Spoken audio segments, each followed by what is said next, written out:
Welcome to This Day in His Story, created by American Heritage Worldwide. A reminder that every day holds something new to learn. Did you know that George Washington created the Purple Heart, or the Badge of Military Merit, and gave it to 3 Revolutionary War soldiers in 1782?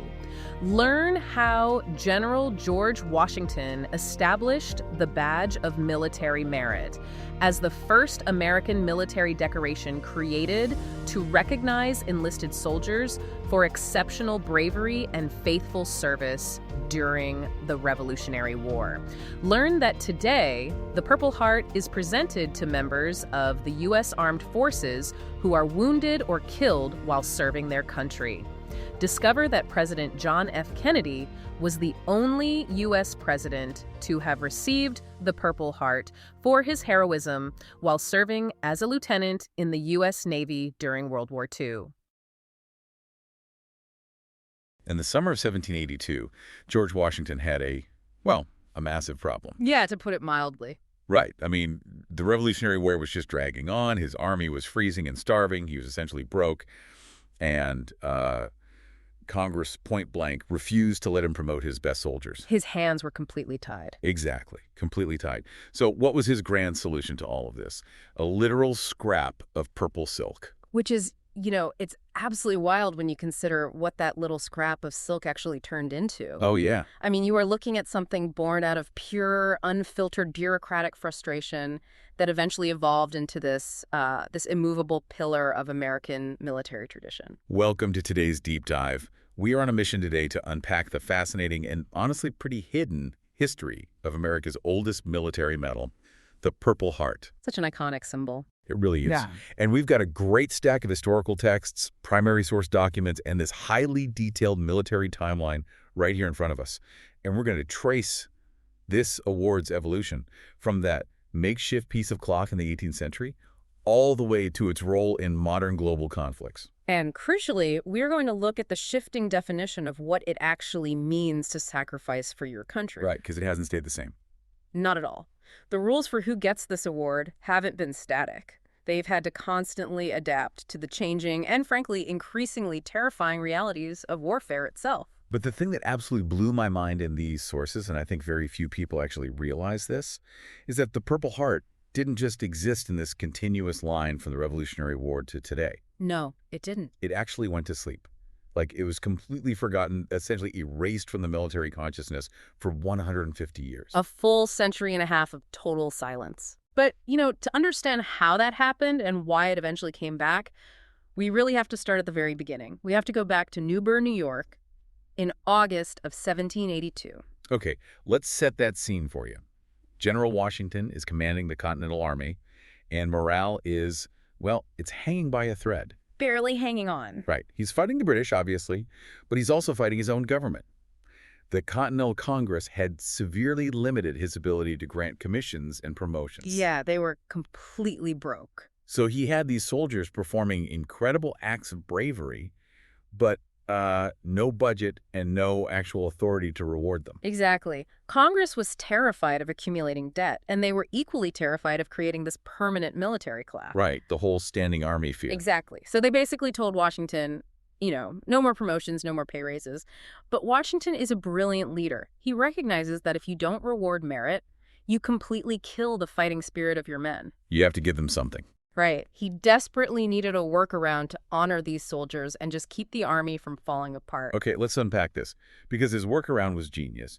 I was reading his original orders in our sources, and you could practically hear his annoyance with Congress just bleeding through the ink. Oh, absolutely. He essentially decides, fine, if I can't give them rank or money, I will create an exclusive club that gives them undeniable status. How exactly did he word it? The language he uses is just phenomenal. He writes, "The general ever desirous to cherish virtuous ambition in his soldiers, as well as to foster and encourage every species of military merit." Such a formal way to say he wants to reward them. Right. He goes on, he directs whenever any singularly meritorious action is performed, the author of it shall be permitted to wear on his facings, over his left breast, the figure of a heart in purple cloth or silk edged with narrow lace or binding. Wow. Yeah, and with those words, he officially established the badge of military merit. And he specifically mandated that this was strictly for enlisted men, right? Here- Not officers. That's right, only enlisted. And notice the intentionality of the design, too. He specifies purple cloth or silk. Which was a big deal back then. Huge. Historically, purple is the color of royalty, right? Of high distinction.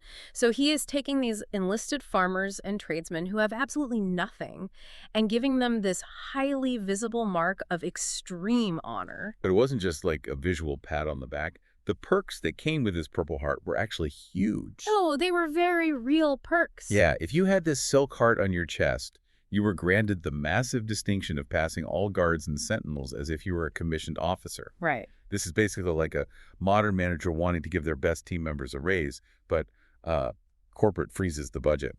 So the manager creates an exclusive Employee of the Month VIP pass that lets them park in the CEO's spot. That is a perfect analogy. That's exactly what it was. In this incredibly rigid, stratified military hierarchy, giving an enlisted man the everyday physical privileges of an officer without actually giving him the official rank or the pay is just a brilliant bureaucratic hack.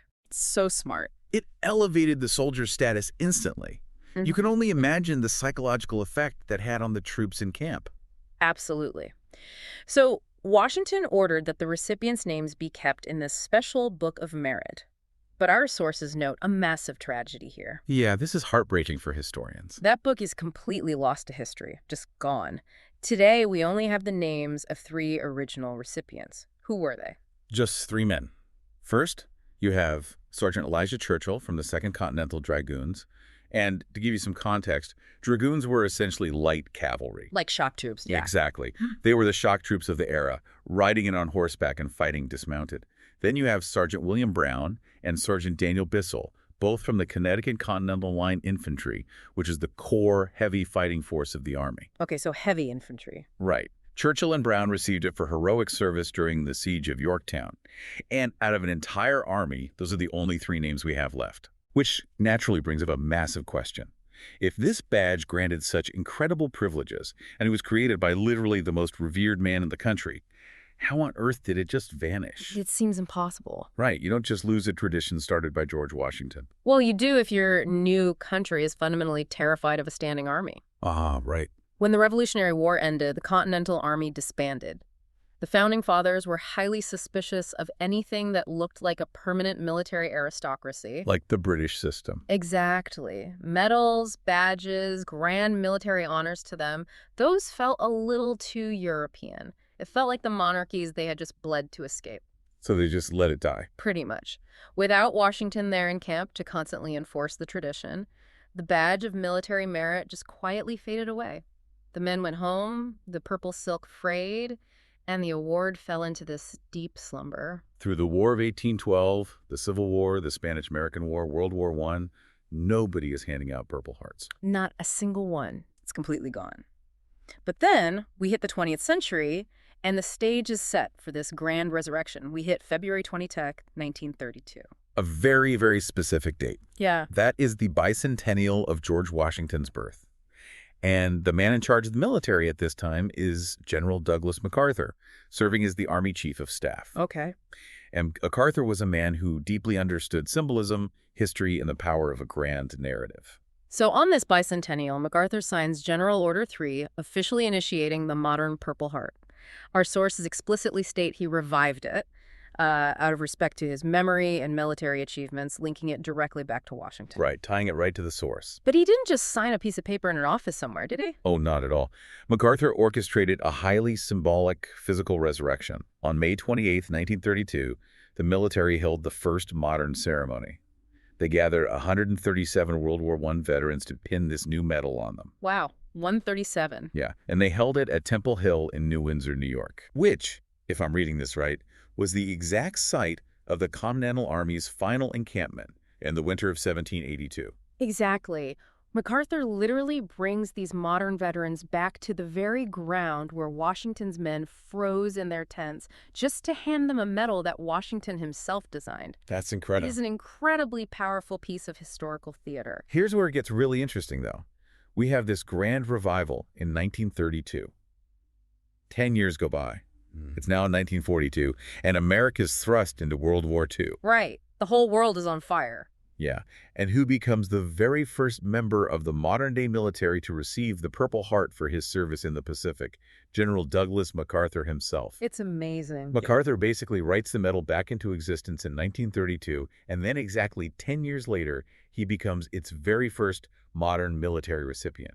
That is a wild full-circle moment. It really is, and MacArthur receiving it during the absolute chaos of World War II acts as the catalyst for the next massive phase of the Purple Heart's evolution. How so? Because up until World War II, the medal was still largely tied to Washington's original concept of merit, which, could mean general bravery or it could mean being wounded in action. It was kind of vague. Very vague.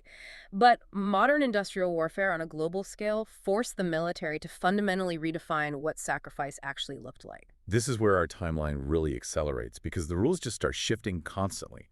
I'm looking at December 30, 1942. President Franklin D. Roosevelt issues Executive Order 9277. A huge turning point. This changes everything. It expands the Purple Heart to all branches of service, not just the Army, and it authorizes posthumous awards. How did the military brass react to FDR just upending a 150-year tradition overnight? Well, it was a necessary paradigm shift. I mean, the sheer scale of casualties in World War II was just staggering. Unprecedented. Exactly. The military realized that general merit was way too subjective. They needed a stark, undeniable ledger of blood spilled for the country. By authorizing posthumous awards and backdating it to December 6, 1941, the day before Pearl Harbor, FDR ensured that the families of everyone who fell in that initial surprise attack had a tangible recognition of their loss. Wow, that's powerful. It transformed the medal, from a badge of good behavior into a sacred marker of physical sacrifice. And it really cemented its place in the public eye, especially when you see some very recognizable names receive it. Like in 1944, John F. Kennedy receives the Purple Heart for his extreme bravery in the Navy after his PT boat was cut in half by a Japanese destroyer. Right, a very famous story. Yeah, and to this day, he remains the only U.S. president to hold one. Did a sitting president having one change how the public viewed the medal? Absolutely it did. It elevated the Purple Heart in the American consciousness. It showed that this wasn't just some bureaucratic token. It was a mark of genuine, harrowing combat experience. It made it real for people. Exactly. And the military continued to lean into that. In 1952, they systematically looked backward, authorizing posthumous Purple Hearts for Navy, Coast Guard, and Marine Corps personnel, killed all the way back to 1917, the U.S. entry into World War I. So they were trying to catch up. Yes, they wanted to ensure no modern sacrifice slipped through the cracks. But looking at the timeline moving into the Cold War era, I noticed something that really caught my eye. The military starts wrestling with who actually counts as a combatant. This is a very complex part of the history. Wait, the timeline says civilian Purple Hearts were authorized in 1962, but then strictly eliminated in 1998, limiting it to American military only. So what does this all mean?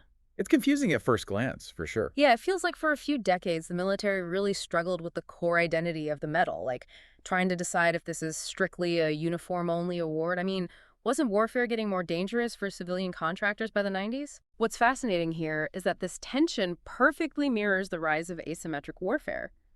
In previous centuries, armies met on a defined battlefield. The front line was very clear. You knew exactly where the enemy was. Right. But in conflicts like Vietnam, you had insurgents blending in with local populations. There were no front lines. Everywhere was the front line. Exactly. Civilians working alongside the military were suddenly in the blast radius of ambushes and bombings. So in 1962, giving civilians the medal made logical sense. They were bleeding just like the soldiers. Right. They were taking the exact same risks. So why take it away in 1998? Because the nature of warfare shifted yet again. By the late 90s, military contracting had absolutely exploded. You had thousands of civilian contractors deployed in war zones, doing logistics, security, building infrastructure. A huge civilian presence. Huge. And the Department of Defense realized that if they didn't draw a hard line, the Purple Heart would lose its specific military identity. Ah, I see. They needed to protect the unique sanctity of the uniform, so they redrew the boundary. The Purple Heart is exclusively for the armed forces. Civilians would get a different award, the Defense of Freedom Medal. It's a heavy debate, defining the exact boundaries of sacrifice. And you see that struggle continue as the timeline pushes into the modern era.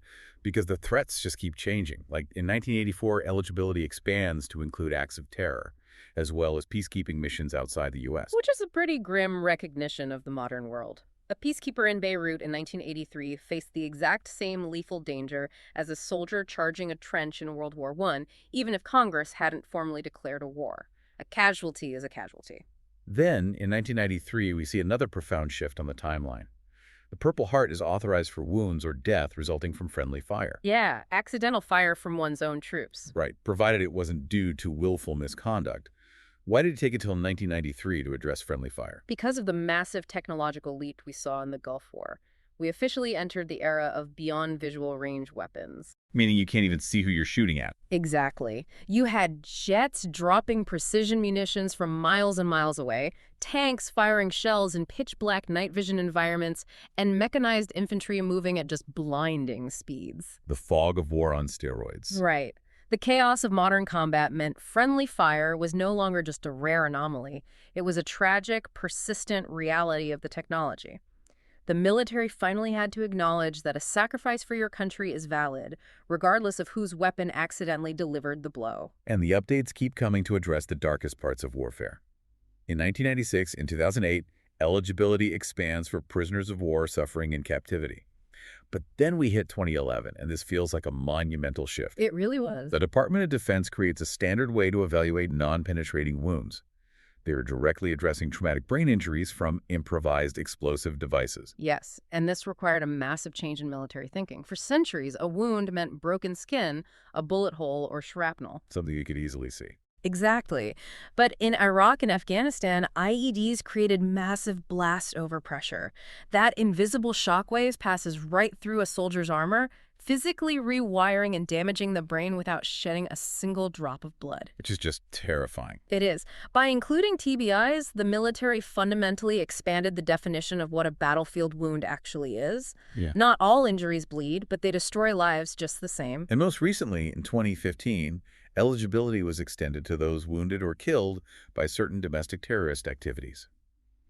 When you look at this entire timeline, you are watching the United States military methodically stripping away the red tape to honor the reality of the soldier's experience. No matter how the battlefield changes. Right. They are constantly updating the definition to make sure that if you gave your health or your life for the country, you are recognized. Which brings us to the design of the medal itself today. It's such a distinct, elegant piece. The modern design honors both Washington and the individual soldier receiving it, right? Yes, it features a profile of Washington, the Washington family coat of arms, and it is awarded directly in the name of the president. If we connect this to the bigger picture, despite all the bureaucratic timeline shifts from 1782 to 2015, despite the arguments over who qualifies, the core essence of the medal remains totally unchanged. It's still about the individual. Yes. It is the ultimate recognition of selfless sacrifice. It represents the willingness to step into harm's way knowing full well you might not come back whole or come back at all. The sources we're reviewing frame this beautifully. They point out that the bravery and sacrifice required to earn a Purple Heart reflects deep, Christlike character. It is the ultimate expression of putting others above yourself. And you found a really powerful quote in the material that captures this perfectly. Yes, it's a quote from President Ezra Taft Benson. He said, "When we put God first, all other things fall into their proper place or drop out of our lives." It's a profound philosophy that applies directly to the soldier. To wear that medal means you prioritize the mission, your fellow soldiers, and your country far above your own personal safety. Everything else just drops away. Exactly. All other concerns, your comfort, your fear, your future, dropped away in that critical moment of action. I want you, listening right now, to really think about that standard. In what ways do you put the needs of others before your own? It's a great question to ask ourselves. Yeah, it doesn't have to be on a battlefield. It's about that fundamental character trait of selflessness that the Purple Heart represents. And it's a trait that bridges the centuries. The soldier who suffers a traumatic brain injury from an IED today shares the exact same lineage of sacrifice as Sergeant Elijah Churchill charging British redoubts on horseback at Yorktown in 1781. The unbroken line. The technology changed, the rules of the medal changed, but the human heart, the courage required is absolutely identical. It really is an incredible journey. I mean, we have traveled from a makeshift piece of purple silk hastily cut in a freezing camp in Newburgh, New York, to help a frustrated general honor his troops. To the most venerated badge of honor we have. Right, to the most venerated badge of honor in the American Armed Forces. It is the oldest military medal we have, and yet it is constantly renewing itself to meet the modern world. I have to ask you, the listener, do you know anyone who has received a Purple Heart? Maybe a grandfather, an aunt, a neighbor. If you do, I guarantee that after today, you will look at their medal with a completely new understanding of its nearly 250-year history. You definitely will. You won't just see the purple ribbon. You will see George Washington's desperation, Douglas MacArthur's theatrical revival, and the constant evolution of a nation trying to honor its bravest citizens. But as we wrap up, I want to leave you with a lingering mystery that wasn't totally resolved in our discussion today. Oh, right, book. Think back to 1782. The Book of Merit, containing the original list of Washington's recognized heroes, was lost. Completely lost to history. It makes you wonder, is that book sitting in a dusty, forgotten attic somewhere right now? Just waiting to be found. Exactly. How many unrecognized Revolutionary War heroes are lost to history, just waiting for their bravery to finally be brought to light? Thank you for joining us for this day in his story. May the lessons of yesterday inspire you to see God's hand today and to play your part in his story now. For more faith-based learning, visit ahsworldwide.org, the homeschool for faith and family.